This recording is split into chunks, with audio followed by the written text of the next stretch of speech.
Hey YouTube, welcome back. Very excited today. Put in a lot of work, a lot of effort, and we've got the first bit of netcode working. Let's go ahead and show that off here. Fingers crossed everything works during our demo. Alright, so this is our host here. Grab one of our controllers. That's the wrong controller. Grab this other controller. Here we go. So we can move around. This is a very, very simple world. It's hard to tell because we're not drawing any of the edges of the cubes that are on the edge of the world. So, if we look at it from this side, it kind of makes sense. You've just got a big wall of cubes. Here, and we'll go ahead and take one of these blocks out, and that should make it easier to see what's going on. There we go. So you can see you've got a big wall of cubes and another and another. We're just not drawing that face when it's right on the edge of the world, because you'd always be out here. So you wouldn't be able to sit in this cube and see that missing edge. Anyway, that's not what we're here to talk about. So what we're going to do now is we are going to start a client session of the game, and this host session of the game is going to send all the data through the networking card, just through the loopback address right now, and the client's going to get it and load the same world.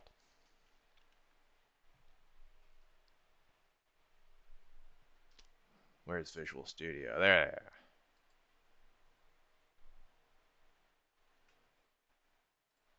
Oop, hit our breakpoint. And there we go. We'll grab our other controller here. And we can look around and see we've got the same thing. Now let's see, did we send our moved block? Oh, there it is. Yep, there's the block that we moved. Let's go over there and we'll take a look at that.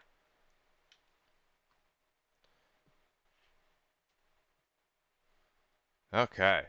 So as you can see, we're not just sending saved pre-computed data, we're sending the world data as it is when that connection is made from our host over to our client. Both totally separate simulations running totally on their own. That's awesome. Good grief. This was a lot of work. I thought that when I was getting my PNG reader working correctly and getting the encryption, or not encryption, the compression working correctly, that I was going to encounter other things that hard, but that they would kind of be as complicated as it got with the Huffman codes and all the crazy back and forth bit orders and everything. But that's like building a castle on the ground. You at least know where to put the first stone. You put it on the ground. You know what your goal is. Someone else has done it before. You just have to do the same thing. But with netcode, good grief, this is building a castle in the sky. Where do you even start? When you put your first thing down, is that the middle? Is that the ceiling? Is that the floor? How do you even know? With your graphics, at least I know I'm trying to draw a triangle. With netcode, how do you even know what you're doing? Bah, that's just developer complaining. So our next thing that we're going to start working on is we are going to make this a continuous process.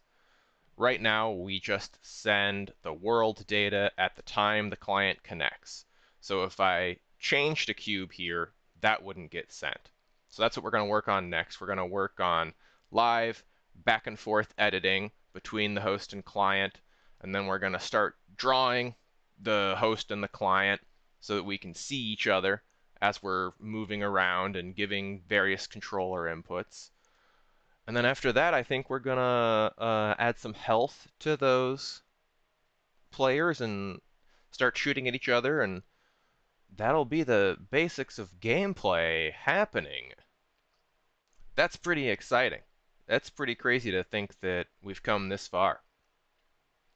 Hopefully we'll be able to get back to weekly devlogs now that we've gotten over this big hurdle of getting some sort of pattern set up for Netcode. I think I can adapt the same pattern to sending over world updates and then controller information and processing that. So yeah, awesome progress. Really excited about it. Hope that everyone else likes it too. Next time we'll be showing off some more interactive, action-packed stuff. So that'll be even more exciting next time. Like, subscribe, stick around, and hope you're there for the next update. Have a good one.